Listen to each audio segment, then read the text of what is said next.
Hello Cancer, welcome to my channel, Mind, Body and Heart Tarot Therapy.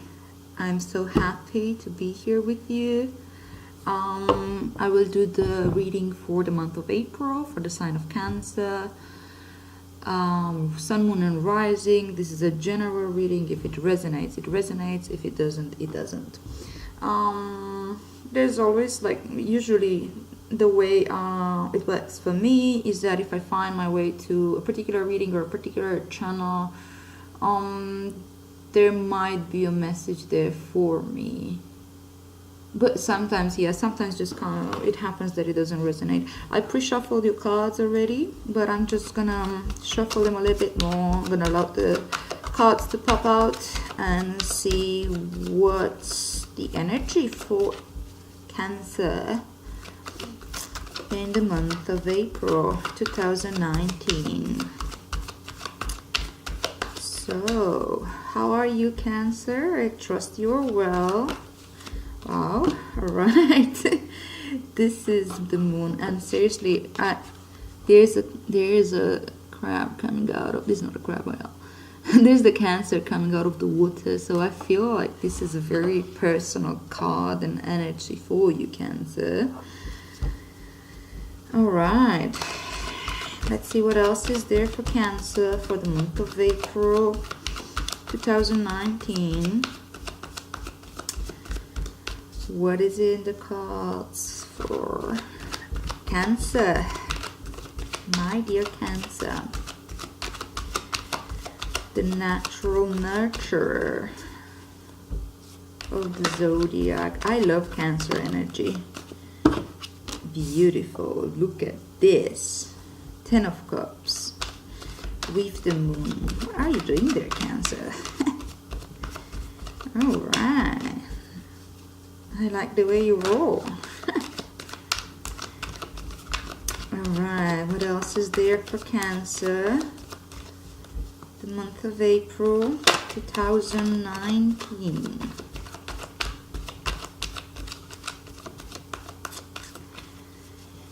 Well, astrologically speaking,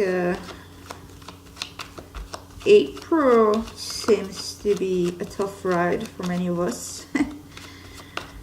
Aries energy is quite strong and there's a lot going on. I'm not an astrologer. I'm not going to start getting into the movements and the charts and things like this. But I am deeply affected by it and I feel it. I do follow what's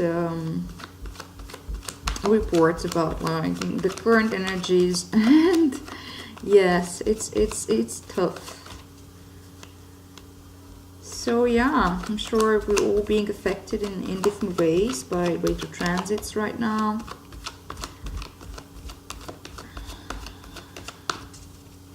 Alright, what else do we have for Cancer? Okay, Cancer. 3 of Wands. This is beautiful energy here. It's really beautiful. I love the energy of the 3 of Wands. Alright. And here you have the 5 of Cups. And let's see what's at the bottom of the deck. The bottom of the deck is the 10 of Wands. Alright, so I'm gonna just put this out here. So the this is more like your theme, the underlying energy. This is the story. This is what has to do with the 10 of Wands. So I believe that you're probably going through, I'm going to pull out clarifiers for these cards. I think that you were going through a period where you feel like you've got a lot on your shoulders, right? Like this 10 of Wands, it's an amazing card, really. It's an amazing energy. It's a completion on a spiritual realm, on your fiery self, your deep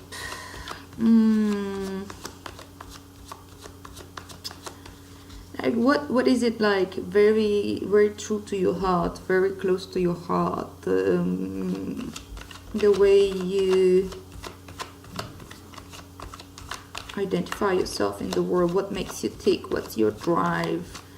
So on this plane I think there is a completion. There is a growth happening. Tens are always about completion. But these completions aren't necessarily always, by the way, you have 2 tens. Woo, aren't necessarily always the most comfort though.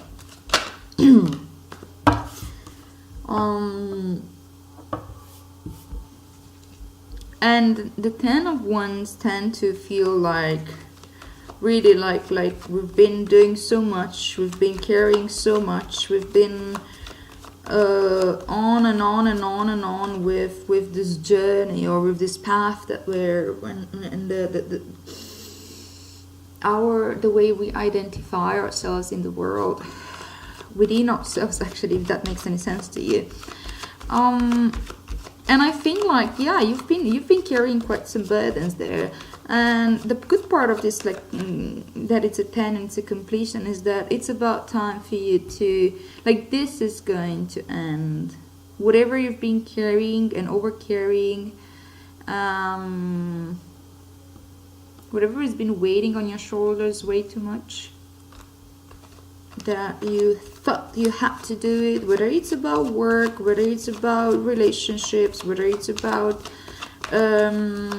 anything that you do out there, what you put your energy in, how you spend your time, has to do probably with what you think it's your responsibility, or yeah, you identify with it. You've been carrying this because you felt you had to, and it's part of who you are. Well, I think now you're letting that go. You're letting that go, and you're going in to deeper self and understanding like your inner landscape better, understanding your intuition, tapping into your intuition right now. And you're good at it, Cancer. It's like this is part of your innate traits to go deep down into the watery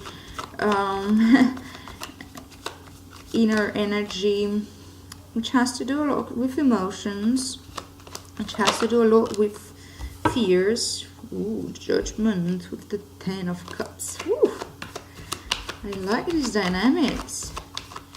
There is a lot going on here, Cancer. It's gonna be a full month. Yeah, the moon.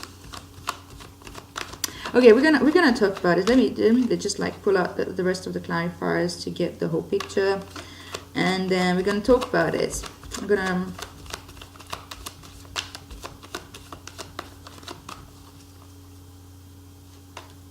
come on. 2 more cards for Cancer, the month of April.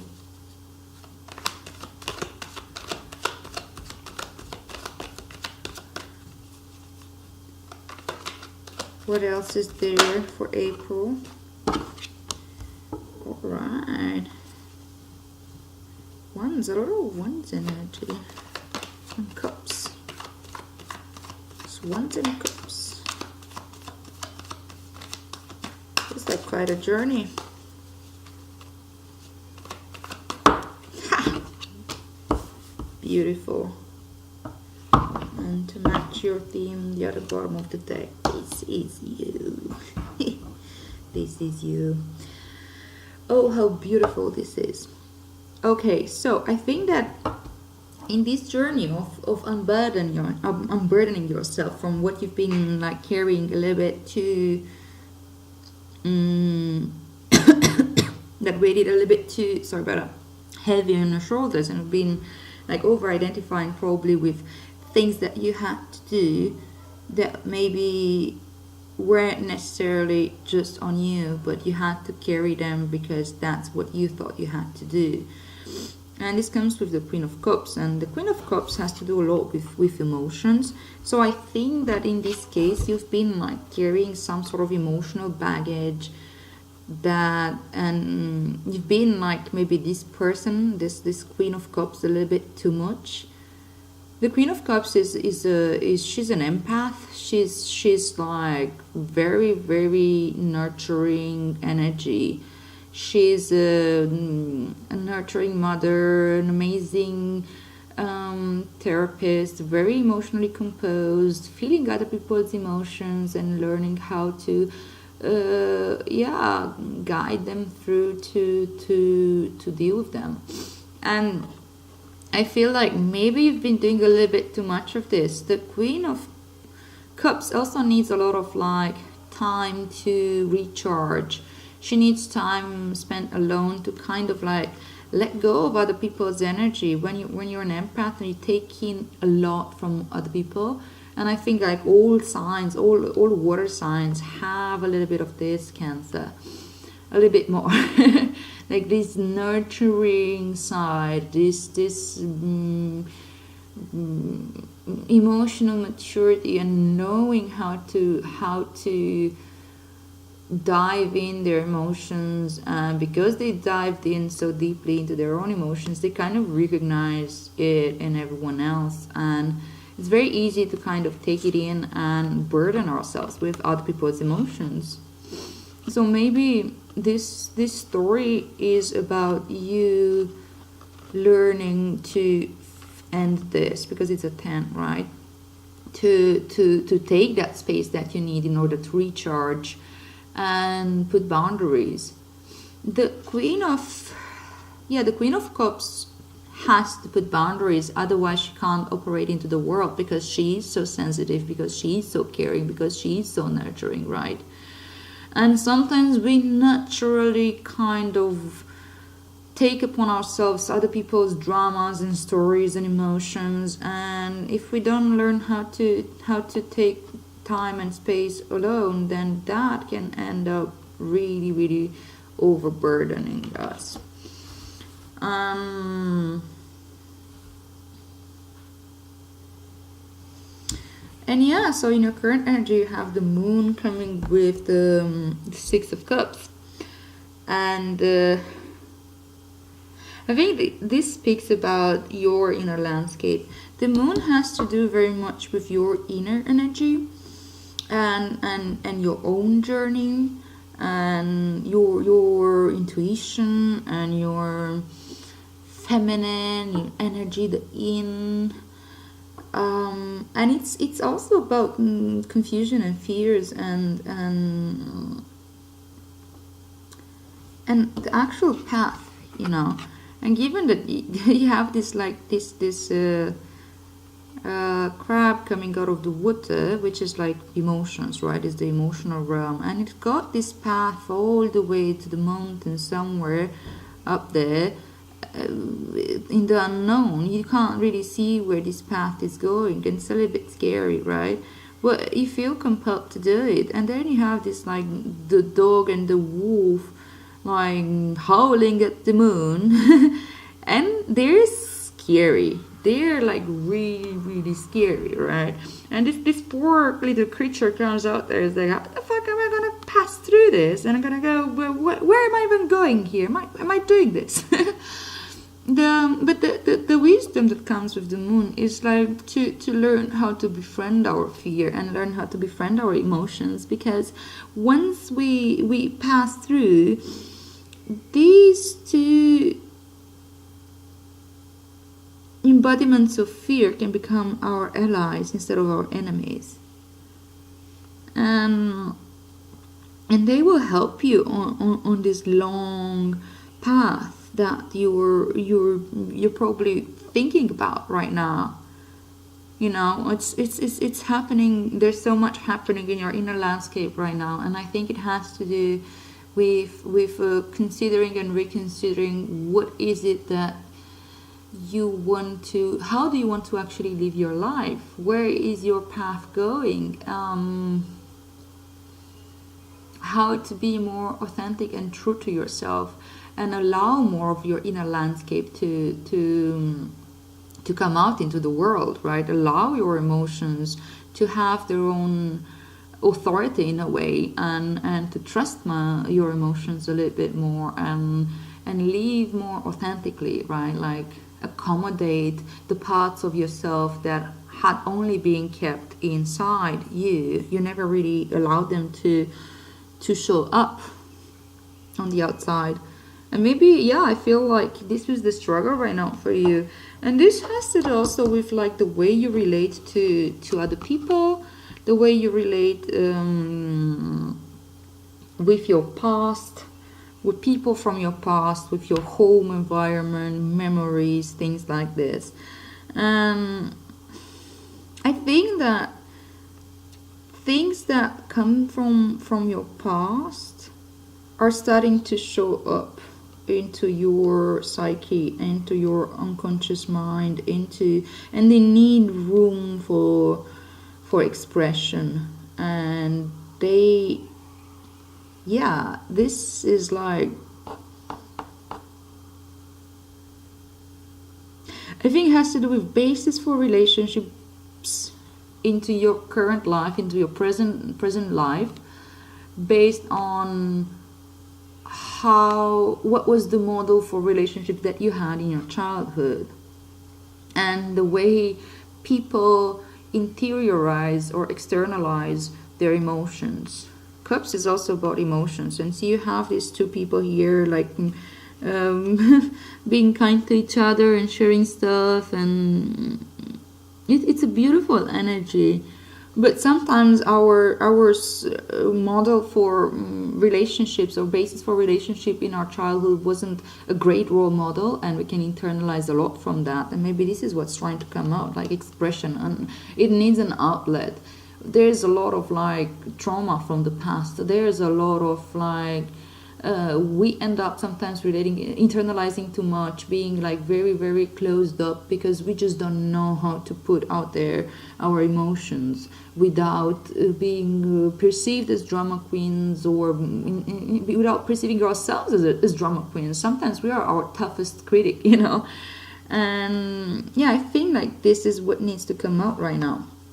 And I think it has to do a lot with your idea of happiness, your idea of a happy life, the relationships. Again, you have a couple here who are like very happy and victorious, and they're like holding each other and mirroring each other and balancing each other. And then you have these two kids playing around. It shows like, yeah, like the very the dream of most people for a happy life, right?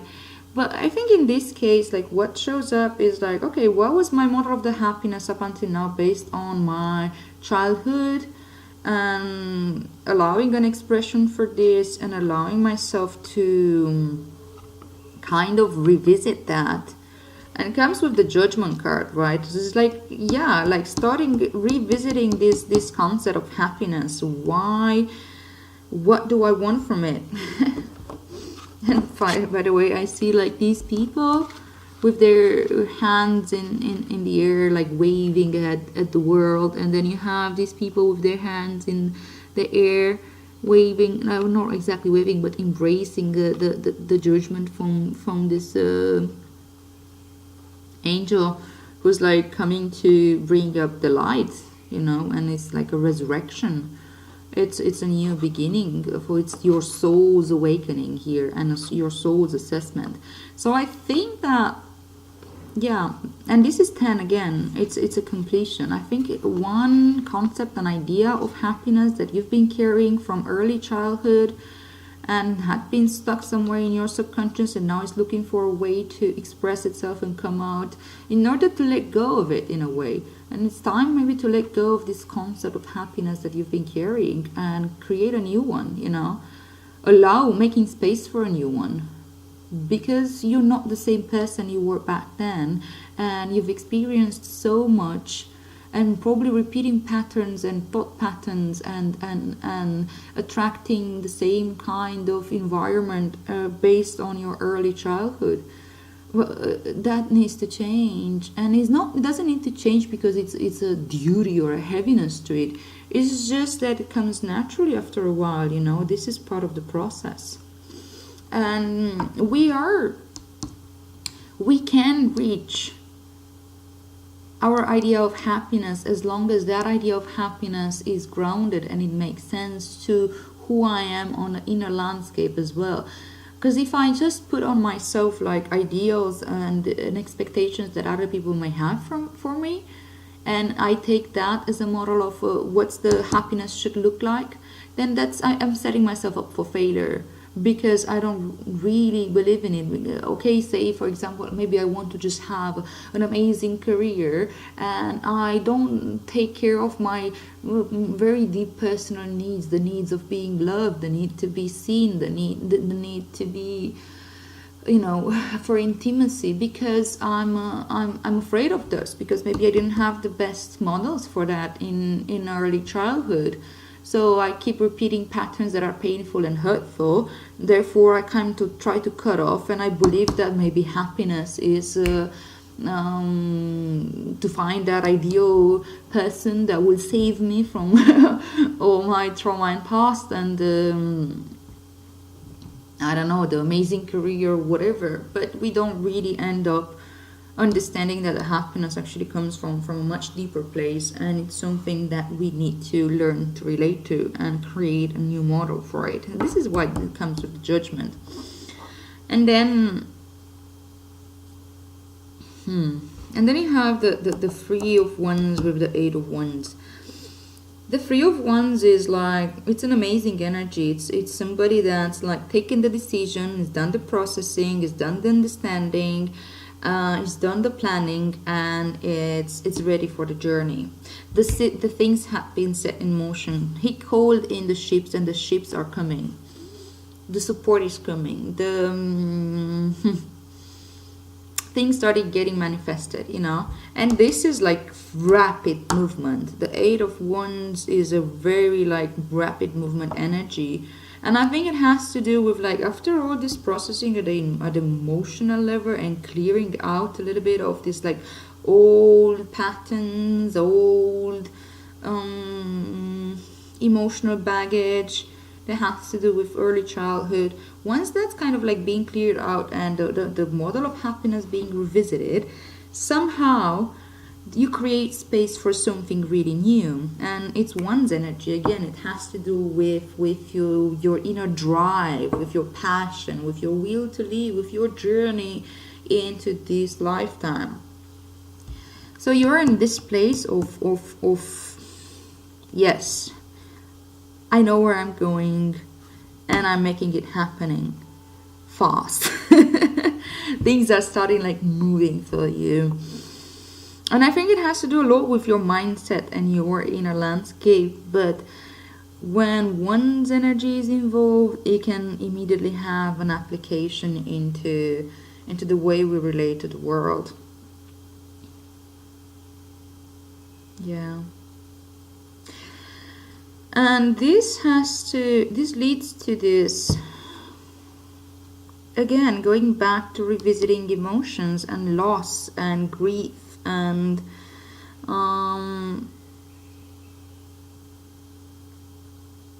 things that we've probably been forced to leave behind.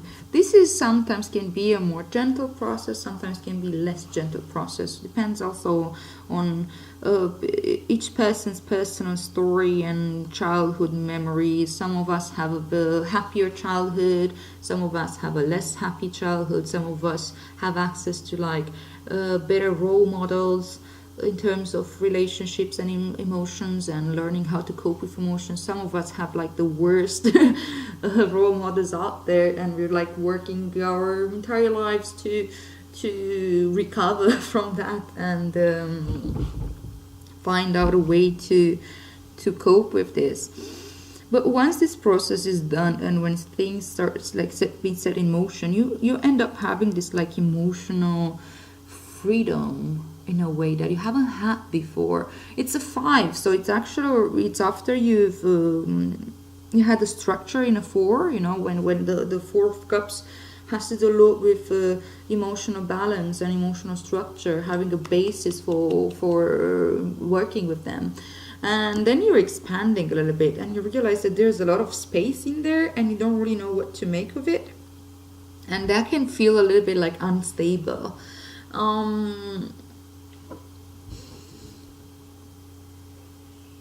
but I think it's a normal, it's a part of the process, it's part of the growth process, and that's probably the time when you feel a little bit melancholic, and you also maybe find a little bit of space to grieve, because as I said, we all have some sort of like emotional trauma from the past, whether it's like developmental trauma, innocent trauma.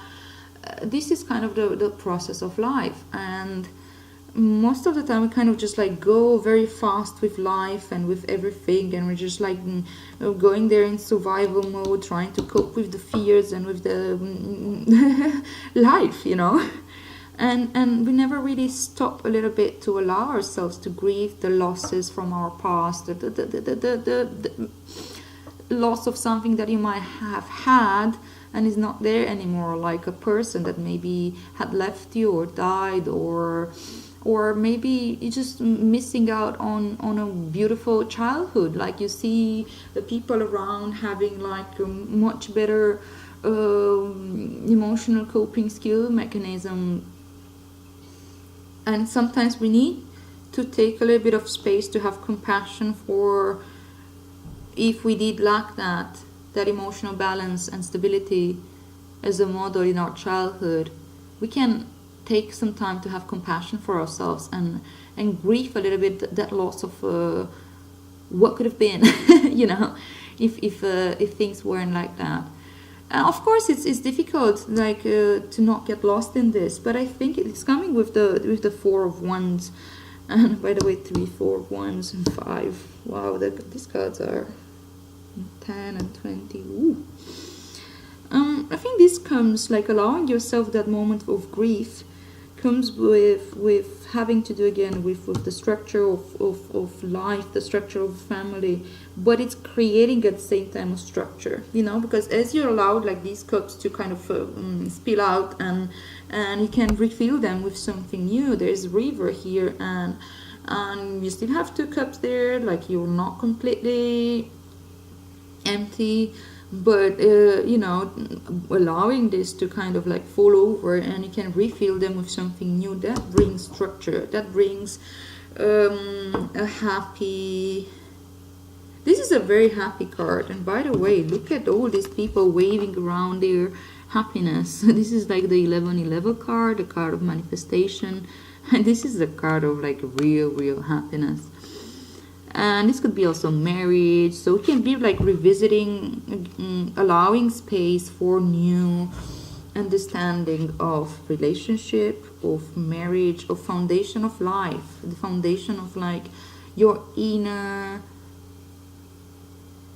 foundation. This is an inner foundation, and once we started like seeing that there are other ways of relating to people and relating to the world, it doesn't always have to be scary and cruel and terrifying, then we start allowing ourselves the vision for it, and we can make the steps to get there, to go there. This is beautiful. This is really beautiful, Cancer. I think it's a very, very deep process that you're going through. And as I said, not particularly comfortable. Depends, okay, from person to person, but these can go from mild to the dark night of the soul.